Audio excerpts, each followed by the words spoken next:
નમસ્કાર દર્શકો, યાદ છે થોડા દિવસો પહેલા આપણે રાજકોટની ફૂટપાથ પરના અવરોધક વૃક્ષારોપણનો મુદ્દો ઉઠાવ્યો હતો.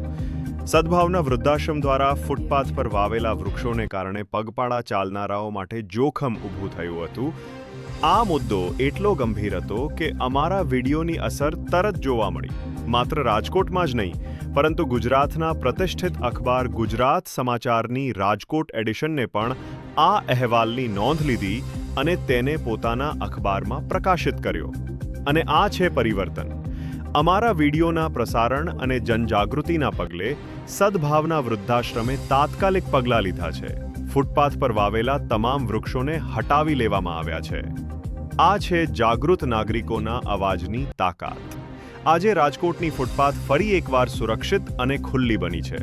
હવે વડીલો, બાળકો અને સામાન્ય નાગરિકો ભય વગર આરામથી ચાલી શકશે. હા, પણ જ્યાંથી વૃક્ષ હટાવવામાં આવ્યા ત્યાં ખાડા ભરવાના બાકી હોય લોકોને થોડી પરેશાની તો થઈ રહી છે. ત્યારે ફરી મળીશું નવા વિડીયો સાથે. આવજો.